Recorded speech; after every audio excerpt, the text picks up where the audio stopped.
Baik teman-teman, kembali lagi di channel WPU, masih bersama saya Sandika Gali, dan kita masih ada di playlist Belajar Webpack. Kali ini kita masuk ke episode ke-6, kita akan belajar mengenai aset management. Ya, bagaimana mengelola aset-aset, khususnya aset statis, menggunakan Webpack kita ya. Jadi untuk episode kali ini, kayaknya kita langsung akan cobain aja ke dalam studi kasus yang sudah pernah kita buat sebelumnya.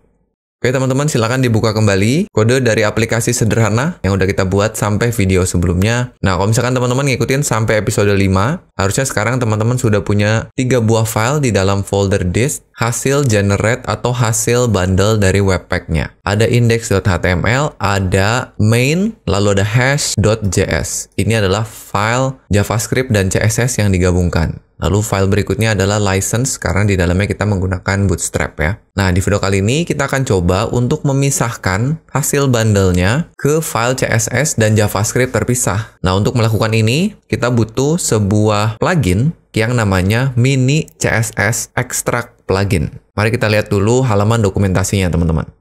Oke, kalau kita masuk ke websitenya Webpack, terus kita cari Mini CSS Extract Plugin. Nah, ini kebetulan dia adalah third party package, jadi bukan package official bawaan dari Webpack, tapi ada developer lain di luar Webpack yang membuat. Nah, ini tujuannya adalah untuk mengekstrak CSS ke file yang terpisah, supaya filenya nggak masuk ke dalam JavaScript-nya. Nah, untuk memulainya tentu saja kita harus install dulu package-nya ke dalam aplikasi kita. Ya, teman-teman boleh copy-in aja perintah ini, npm install Mini CSS Extract Plugin ya. Silahkan di-copy aja. Nanti konfigurasinya kita akan kembali ke sini ya. Kita kembali ke codingnya. Saya geser dulu ya. Saya buka terminal, lalu kita paste aja perintah yang tadi, lalu kita pencet enter. Oke, silahkan ditunggu aja proses instalasinya sampai selesai. Kalau sudah, kita kembali lagi ke dokumentasinya.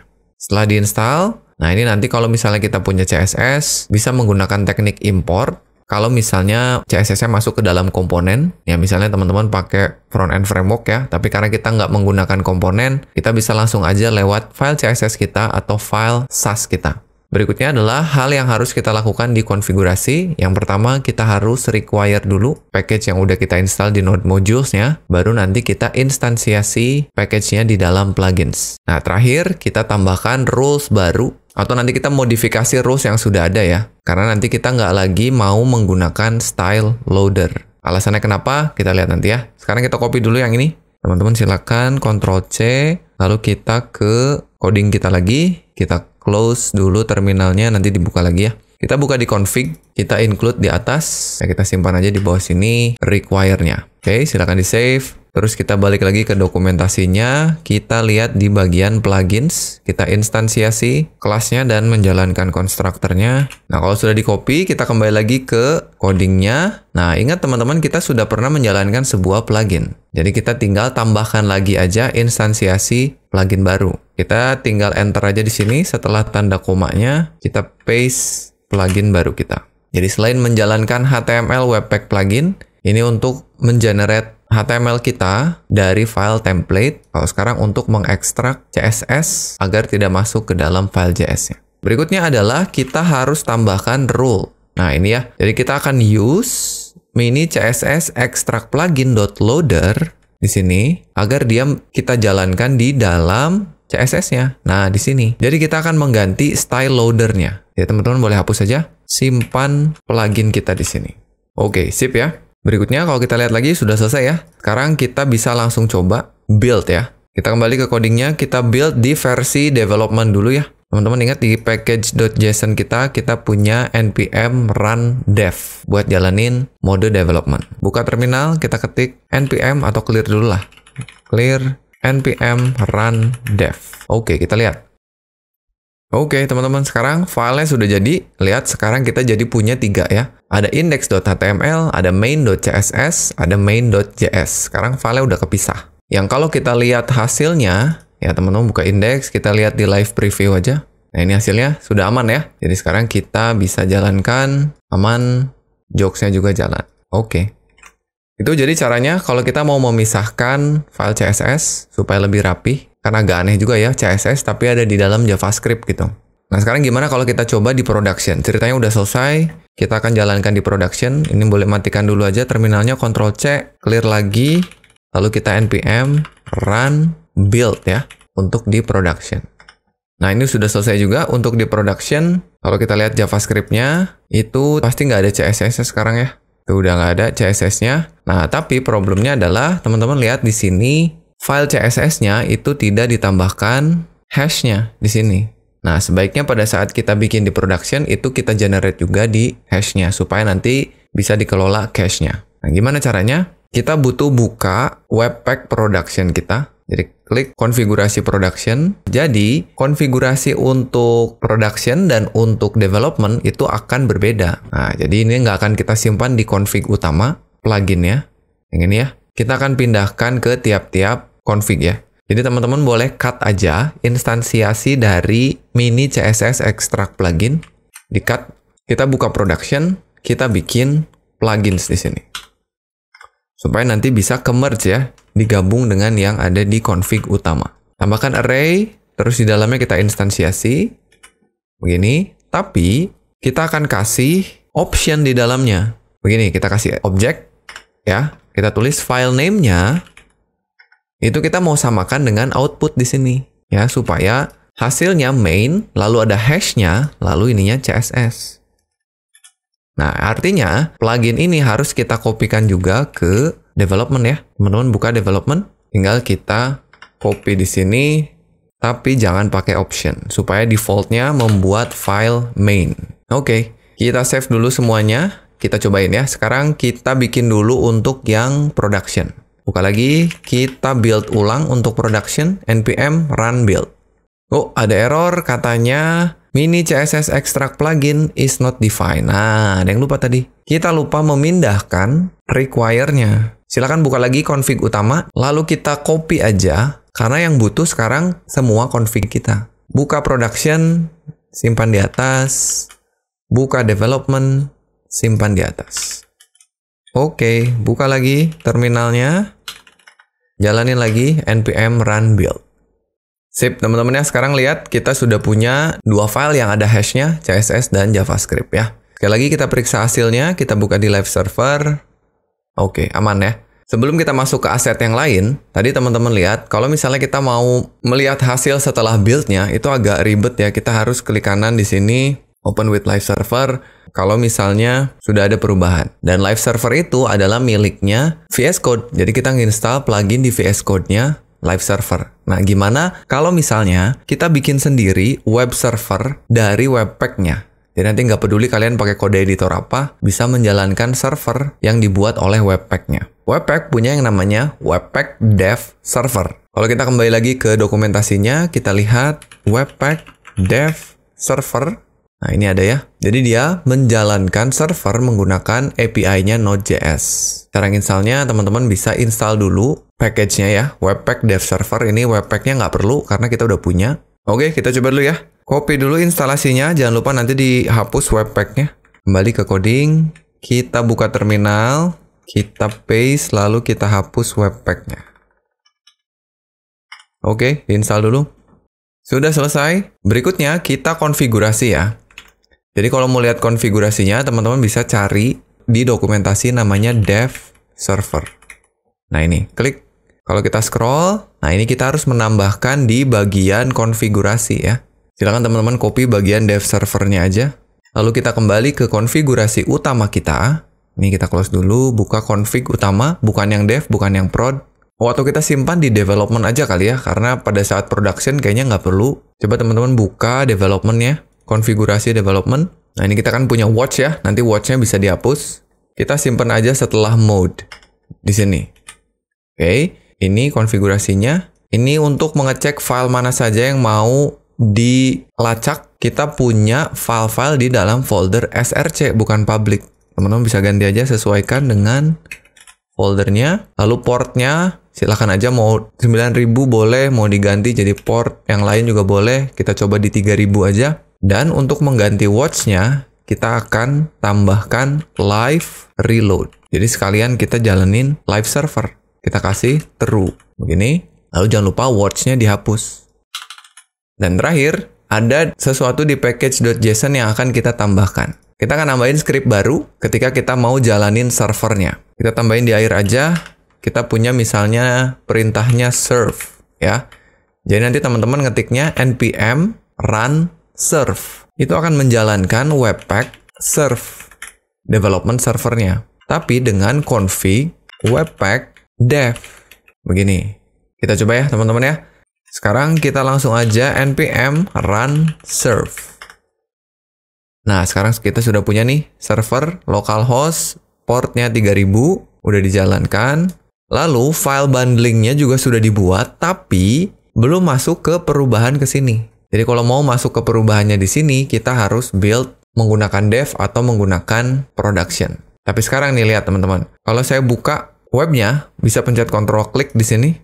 Nanti kebuka localhost 3000. Ya, sekarang kalau misalnya kita edit file HTML kita misalnya ya, teman-teman buka template-nya ya. Buka template, terus kita ganti misalnya ya, di sini deh, judul dari app-nya. Kita kasih versi 6.0, karena kita di episode ke-6 ya.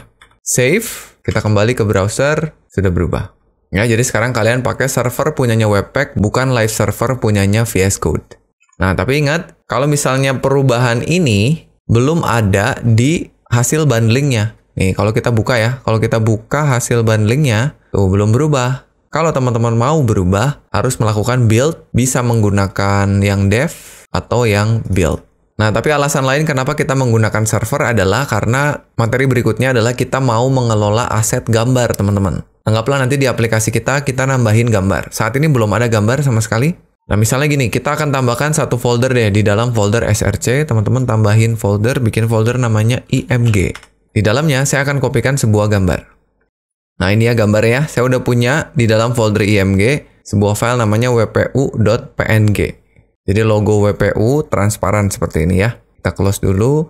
Kita akan coba panggil di dalam template kita. Misalnya, saya mau simpennya di atas dari card-nya. Di sinilah ya, di atas itu. Berarti saya butuh simpennya di luar aja di sini. Silakan kalau teman-teman mau coba nyimpen gambar yang lain, boleh ya. img src-nya saya arahkan ke folder image/wpu.png. Terus supaya nanti saya bisa kasih style lewat CSS, kita kasih kelas aja logo misalnya ya. Lalu saya buka file SAS saya akan tambahkan logo di sini. Kita kasih style simple aja lah. Misalnya width-nya 150 pixel, lalu kita kasih display-nya block, dan margin-nya auto. Atau supaya atas bawahnya ada, saya kasih 20 pixel deh. Nah, lihat ya, kalau udah di-save, lalu kita lihat hasilnya, logonya ada di atas. Oh, ini ada jaraknya, kita kurangin dulu margin-nya ya. Margin-nya itu ada di template.